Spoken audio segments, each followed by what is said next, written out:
ano po yung mga maipagmamalaki yung legacy ng Duterte administration? Nothing. All I want the people is to just look around. Ito, ang ganito. Hindi ko ipagyabang. Una-una, hindi ko ito pera. That's not my money. All I would just say is that we built and that's all. I will not crow about it in public because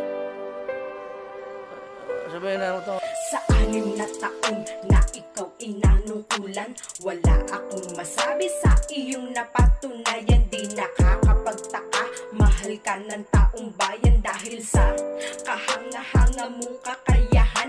Ginawa mo ang lahat upang bayan mapabuti. Kami ang inuuna at hindi puro sarili. Madami nang nabago, hindi na tulad ng dati. Yung dating magkulong napapanood ko sa TV. Kahit saan ka mapunta ay iyong makikita.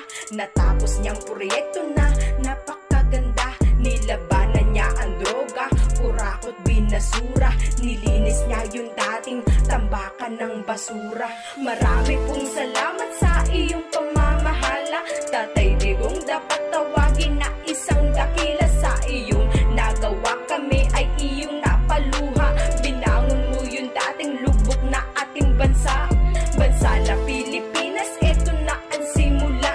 Sa bagong uupo, sana'y ipagpatuloy niya. Sana'y kagaya niyang may malasakit sa ating bansa. Sana'y kagaya niyang may malasakit sa kapwa. Matitibay na tulay, ganyan ang daang matuwid. Hindi yung puro salita lang pinapabatid. Puso niya para sa bayan, utak niya'y hindi makitid. Libreng edukasyon at kagandahan ng paligid. Iilan lamang iyan sa kanyang mga proyekto. Kitang-kita naman natin yung magandang pinagbago. Simula sa umpisa ng pag-upo niya sa pwesto. Wala sinayang na taon, kurakot ay bistado. Sa bakal mong kamay kami sa'yo ay naniwala. Paano kaya kung di ikaw na muna? Good morning po mga bayan. Welcome sa ating latest update dito po sa PNR NCR South. Dito po sa area ng Day po mga bayan. Masilayan natin sa bandang kaliwa po. Naandyan na po yung mga contractor na nag-set up na po ng mga portalet at mga CR nila. At higit sa lahat, may deep well na rin po silang binuo rito mga kabayan. Ayan po, halos 3 deep well po itong ginagawa.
yan bandang kanan, pero bandang kaliwa, sigurado po yan, maalis po yan mga kabayan.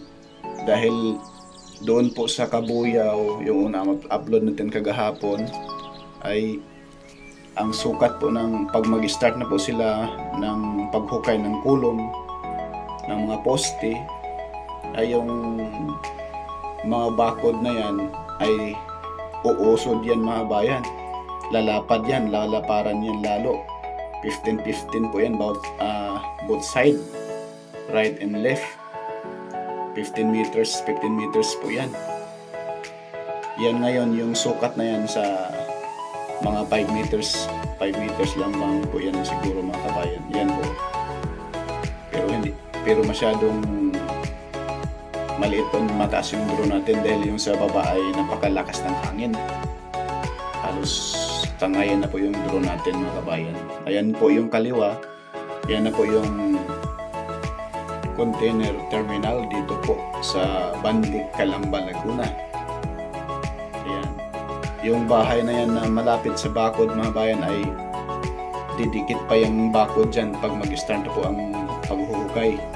Dahil doon sa mismong, ito po yung lapad niya mga bayan. Pakita ko lang sa inyo. Ayan, ganyan na po kalapad mga kabayan yung bakod ng PNR kapag mag-start na po silang maghukay, no?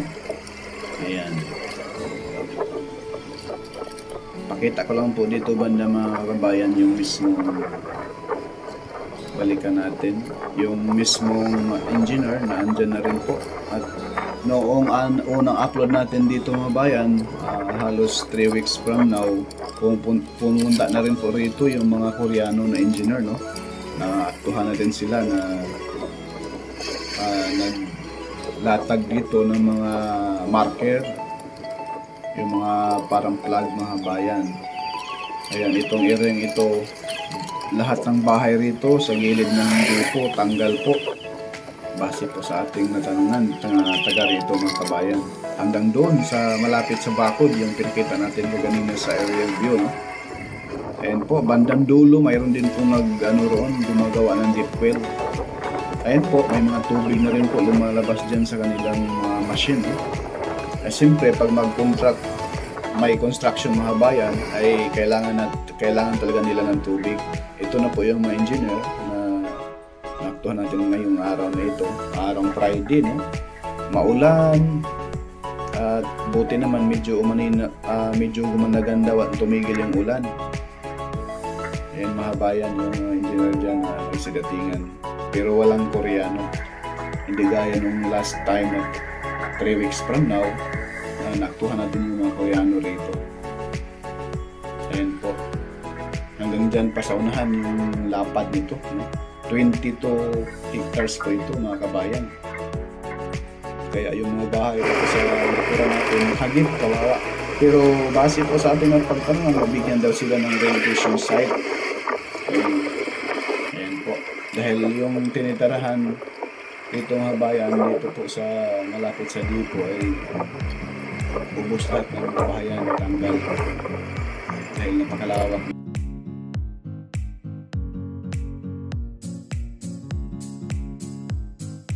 Turo ko lang po sa inyo mga bayan kung saan po itayo yung mismong Banlic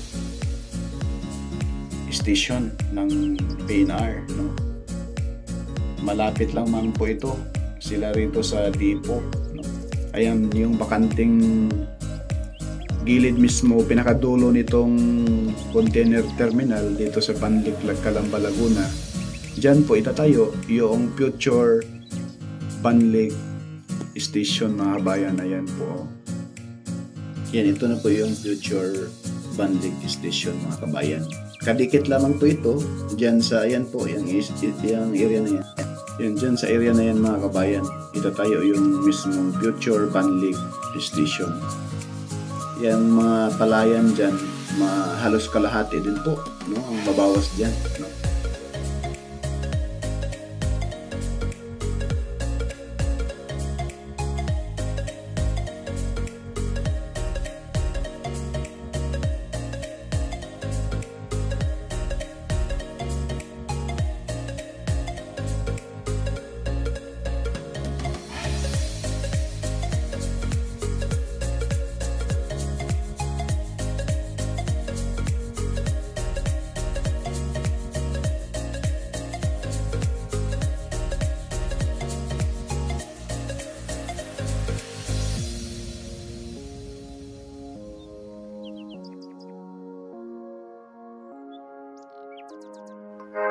Maraming salamat po mga kabayan. Please follow po sa ating YouTube channel, Purka Studio.